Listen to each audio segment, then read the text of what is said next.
Welcome back, everybody, to another episode of Advice from a Call Center Geek, the call center and contact center podcast. We try to give you some actionable items to take back in your contact center, improve the overall quality, improve your agent experience, hopefully improve the customer experience as well. My name is Tom Laird. I'm the CEO here at Expedia Interaction Marketing. How's everybody doing? It is cold here in northwestern PA. I love to give my my weather update. I wanted to get into some things. I'm getting a lot of leads, which is awesome for people that are looking to move their contact center either to the cloud, move to another platform, and are asking for some help from a consulting side. And the cool thing is, I've even talked to a couple companies that are setting up their contact center for the first time, or maybe they had just one channel. They were a startup. They did email or just a form to do their customer support, but now they want to roll out and start to do a full meal deal contact center, with that 10 to 20 reps. So really cool stuff that I like to kind of think about and kind of go back to even when we started and some of the things because again, as most of you guys know, we started as a startup. So there was a lot of pitfalls and things, moving from a premise-based device, which was, robust, and we had thousands of agents on it, to now moving to the cloud when we didn't really know what we were doing, 12, 15, 14 years ago, in learning and kind of seeing the growth of the cloud. And then what are some of the things that I think are really good and really not. So what I wanted to do today is talk about how you can set up a contact center, right? Kind of on the cheap, but still high end. Like, I know that that's kind of an oxymoron, right? So I guess we're just looking at the absolute things that you should spend your money on, and then some other things that you don't need to spend your money on that might be a little bit more of a pain in the rear, but you can definitely utilize some other tools that maybe are free, right? To get through, to get where you need to be. So when you're first starting out, what should you spend your money on? What are some of the things that are absolute you have to have if you want to be high end, if you want to be able to service customers the way that they need to be serviced, but still don't need all the bells and whistles, right, to totally blow your budget out of the water. So, there's a couple things here. Let's kind of get into this list. I think it's kind of cool. So for me, there are so many good cloud telephony providers out there, right, that we could go down the list, right? From the real high end kind of enterprise guys to, a lot of these like newer companies that, and we say newer, it's probably 5 years old, that are doing a really, really good work. And they have easy to use platforms. So you don't need the programmer. You don't need that giant staff. You can get some basic training and take these platforms, to really cool levels. So I still think that there's no excuse not to be fully omni-channel and move to the cloud, because you're paying per seat, right? You're not having a huge expense, moving forward if you're looking to scale and where you are now. So it's kind of pay as you go. So I would get, and that's the number one thing I would spend my money on, is I would get a platform that has everything that I need now, and then roadmap it out to some of the things that you're going to need in the future too. Maybe you can't, you don't want speech analytics. You don't need workforce management. We're going to talk about all that stuff. But maybe if you grow your company from, or the company grows and your internal center goes from 20 to 150 seats, you want to make sure that, those tools are available to you, maybe on the platform, or at least understand in your head how you're going to integrate them. So I would say the first things that you need to kind of make sure that you're spending your money on is a full omni-channel tight platform. Understand the expertise that you have in-house. Do you need somebody, from a professional services or from a third party to help you and understand that when you're kind of doing that, right? And you're choosing your platform. So that can all be rolled in. The other thing that goes with this is, what CRM are you using? Are you brand new and you don't have a CRM? Then, maybe there's some easy off the shelf things. And when I say easy, they've just done a good job building out. It doesn't mean the platforms aren't robust, but the Zohos, the Zendesks, and then, getting to that enterprise kind of Salesforce, living in that world as well. So, those are some things that, again, if you're spending your money on, your blocking and tackling is your CRM. Anything off the shelf, you can easily integrate into your platform. Make sure that you have that ability, and then full omni-channel. The other thing you need to think about that a lot of us don't think about is again, and I know I kind of just said this a little earlier, is what expertise do you have in house?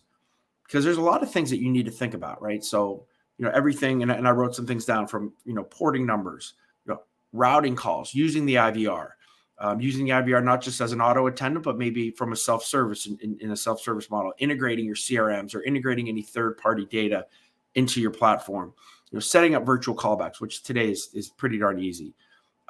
Even recording messages, right? Recording the IVR, you got to think that stuff through, and if there's any kind of PCI or HIPAA compliance things that you need to kind of handle. I think that those are, some things to make sure you think about when you're choosing the platform. And again, that's where you need to spend your money. That needs to be the number one kind of deal. The second thing I see a lot of kind of newer companies, or even from the contact center side, and mostly if you are an internal call center, the company has their own HR. But if you're a BPO or you are just starting up something, from an HR standpoint, I think that there's some things that you need to kind of look at. We use Bamboo HR, right, for ours. So there's a lot of cloud providers from an HR standpoint that you can do very cheap, and it's kind of pay on the go, right? So if you have the agent, you're going to pay for them. If you don't, then you don't pay for it. I think that's really, really important, and something from a policy and procedure standpoint. Even if you have your HR set up, the contact center policies and procedures are different, right, than financial controller or your finance department or your sales or your marketing, right? There's certain things that apply directly just to contact centers that you need to make sure if you're just starting out that you have these policies, right? What are the attendance policies? What are some of your work from home policies? Maybe that does tie into your internal. Talking about things like after call work, and I've gotten into a big, discussions of, because we kind of force after call work and I should say we force availability for our agents to go back available, where a lot of people, they think that that's undermining the rep or something. I don't know. Where I'm just trying to give them, if we don't have a lot of wrap up or wrap time or after call work, to give them a breath. But so thinking all that stuff through, and as I'm saying that, do you think you would be able to handle that with the talent that you have in-house, or do you need a professional services? Because there's a lot of people that will handle that. But again, that's a little bit more money. These next things, I don't think you need a platform for, right? When we talk about scheduling and workforce management, right? For me, it's in that 50 to 75 reps and higher that I think you need to start thinking about workforce management. If you're 50 reps or under, I think you can use an erlang-c calculator, right? We have one on expediausa.com. Callcenterhelper.com has a really good one. You can just Google erlang-c. You can find it in that erlang-c calculator will help you forecast calls, or I should say forecast your staffing, right, with the calls that that you have coming in. If you don't know your calls, then it does become a little bit more difficult, but I think you can estimate based on some what your email is and those types of things to kind of come up with a number, at least to start with. And as you start getting your calls in, using that calculator to staff your intervals appropriately. And, when we were first starting out, so this was, again, 10, 15 years ago, we used that a lot. And that's kind of why I put it on the website, because I thought it helped me a ton when we were smaller. Now we have, the nice CX1 WFM platform, and it's got all the forecasting, all the bells and whistles. But I don't think you need that, especially if you're smaller. You can handle an Excel spreadsheet and an erlang-c calculator. I think you're totally fine. From a QA standpoint, a lot of this is Google Sheets or Excel or Word are your best friends. We also utilize Monday.com, right, for a lot of our checklists for our supervisors, for anything from our QA. You can utilize it for QA. We have the nice CX1 QA platform, but you can set up all the different things that will keep it as a database. So if you have a rep and you have a scoring form, you can score them on a Monday.com. You can just score them in Excel, right? But sometimes it can be a little bit weird when you start doing a ton of different tabs. But again, you don't need to have the robust QA platform. If any omni-channel platform that you get is going to have call recording, you're going to be able to record calls If you have your own scoring mechanism, you can score calls using Excel. You can score calls using a third-party platform. You don't have to go out and get that robust platform, especially, again, if you're under 50 seats. I think you can save a lot of money, and I would prefer you to beef up your platform than to go out and to kind of get some of the QA stuff that I think you can handle there. And again, with the QA, it's the coaching tools too. So maybe even outside of QA, if you're doing your agent analysis, if you're pulling reps once a week and just having a talk, right? Keeping them at that in Excel, having an agent tab for each of those that kind of continues, you can definitely do. It might be a little bit, wonky. I keep using that word. I probably shouldn't, but there's also other tools like third-party tools that you can utilize as well. There's so many things out there internet-wise that I think even now, because I have not looked in so long because of, the platforms that we have internally. But again, the bottom line is, when it comes to QA, when it comes to workforce management, when it comes to coaching, you don't have to have a huge, don't make it the excuse like we don't have anything to do that, right? Because everybody has Word, everybody has Excel, everybody has Google Sheets or a Google Doc. And you can definitely do that even with a Google form.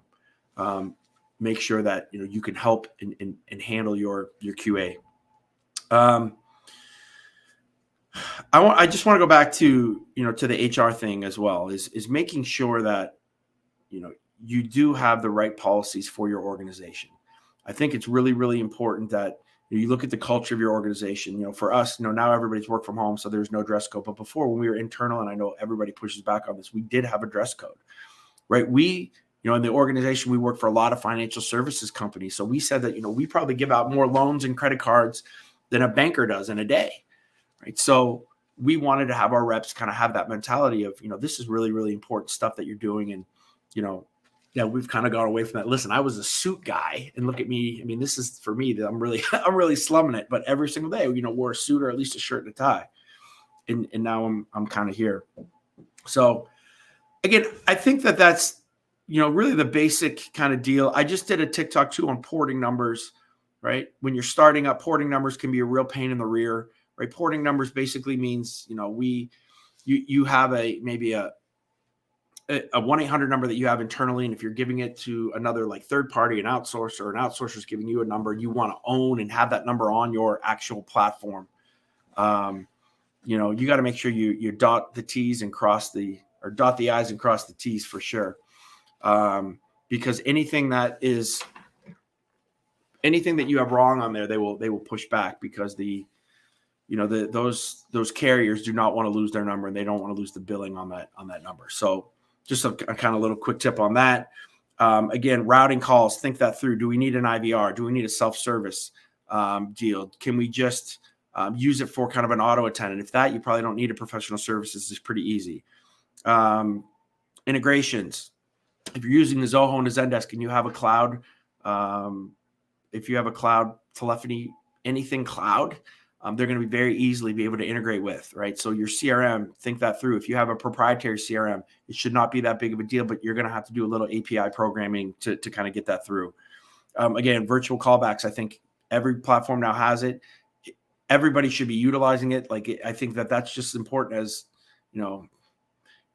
like an IVR. Like it's just like it just rolls off your tongue. It should be something that everybody has, and it's not a should we get that. It should be just it's part of our deal now. It's part of how we live our call center lives.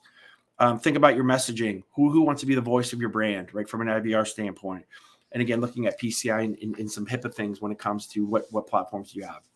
So I guess the bottom line here is to boil this down is spend your money on your technology when it comes to the blocking and tackling, your CRM, your omnichannel. The things that you do not have to have if you're a smaller contact center is workforce management, some type of robust QA, making sure that you don't need any type of coaching. Those are all cool things to have. Speech analytics, you don't need to have that. I think have a world-class center. If you have your service levels, what your average handle time, you can benchmark all of that stuff. You can utilize other free tools to kind of do the record keeping of it. You can use calculators that are online from an erlang-c to do your workforce management and your scheduling. So again, from an HR standpoint, make sure your policies, procedures are in order. From an omnichannel standpoint, make sure that you can handle and you can be omnichannel, that you can integrate with your CRM. and then thinking through, do we need professional services? Can we handle a lot of this stuff internally? Those are some of the things that I would definitely be thinking about when it comes to not only the platform that you choose, but setting something up as well. Yeah, and so there's Nathan here just says he rarely gets a virtual callback when calling big companies, and I agree. I think it's becoming more and more prevalent. Every single client that we have, every single skill that we have has a virtual callback, even if we have a 90-10 SLA adherence and every day we're above 84%.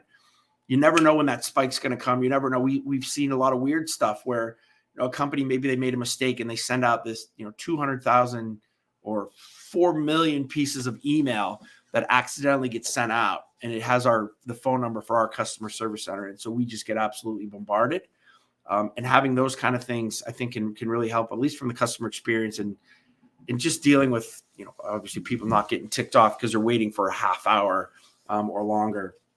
A lot of times why you will see people not use virtual callbacks is because they're in such heavy queues that it won't make a difference. So I would see the airlines, like internet, those kind of things that have a reputation for huge queues. So what would happen is even if it's noon and everybody from noon on left the virtual callback, because so many people called, right? They would never even get through all those calls until, let's say they close at 10 o'clock at night. They wouldn't even be through the noon ones. So everybody would just kind of, it wouldn't do any benefit. It would probably tick people off even more, just because the volume is so massive that the virtual callback would work. And then the question was, here, the question is, what hold time do you enable the virtual callback? So it's a little bit different for each client. For us, but we normally do it about the 2 minute and 30-second mark.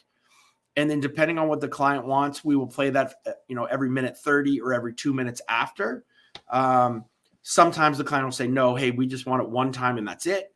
So I think it does matter what your queues are. We don't really have anything that we ever go really heavy in the queue with, because, hopefully we have things staffed appropriately. But, if we ever did have real heavy queues, I would put it back a little bit further. I'd probably use some analytics to see how long people are starting to get ticked off when they hold. But I would probably do that, or, maybe I wouldn't go more than 5 minutes. But I think for us, it's been about the 2 minute mark. That 2 minutes, 2:30 has been kind of the sweet spot for us on the virtual callbacks. And then on average, I would say, a customer would wait, if we're into that kind of queue, probably 6 or 7 minutes, after that to kind of reach a callback.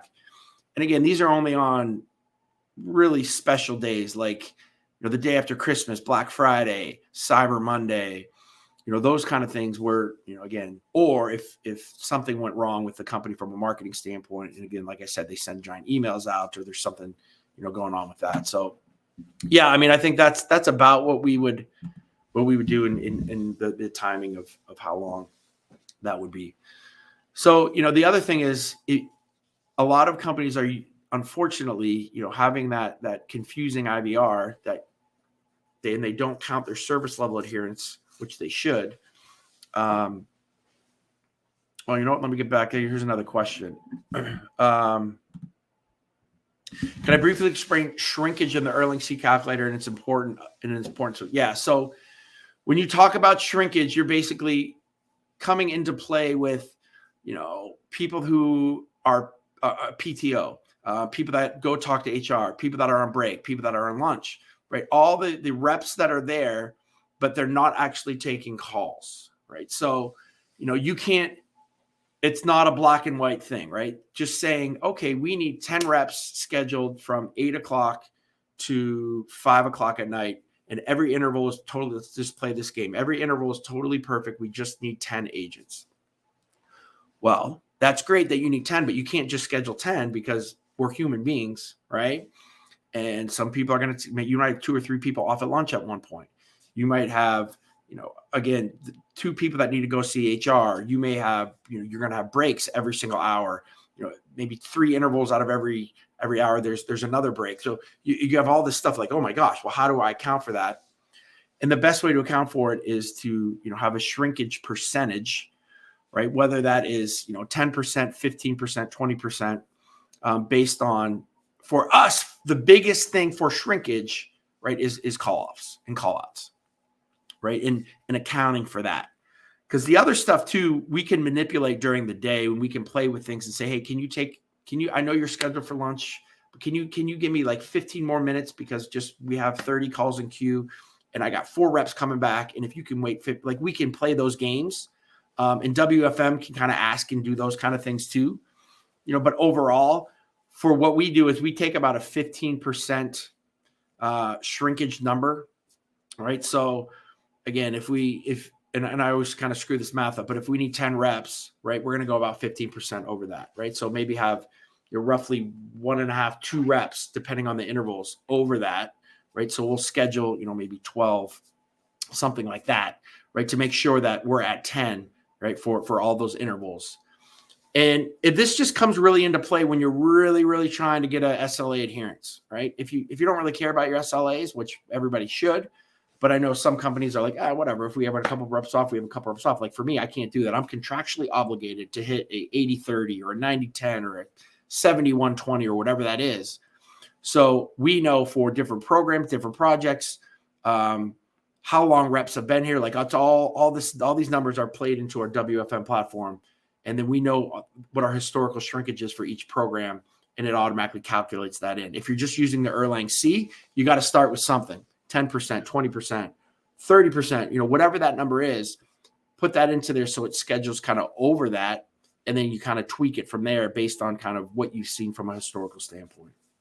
So, yeah, the bottom line is shrinkage should be like it's almost like taking into account the human element of all of us, right? We're not robots. We can't work.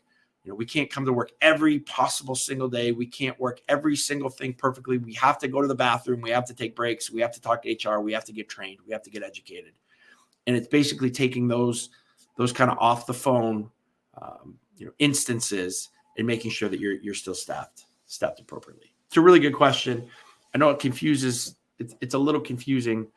And, a lot of people get the shrinkage and kind of occupancy kind of confused as well, because the occupancy then goes kind of to the flip side where shrinkage is kind of taking into account if reps are not there, right? And how do we account for that? Make sure that we're staffed appropriately. Occupancy is making sure that we're not keeping them there too long, right? So we're making sure that, if we're not having reps work and speak and talk like 55 minutes out of the hour and totally burning them out, right?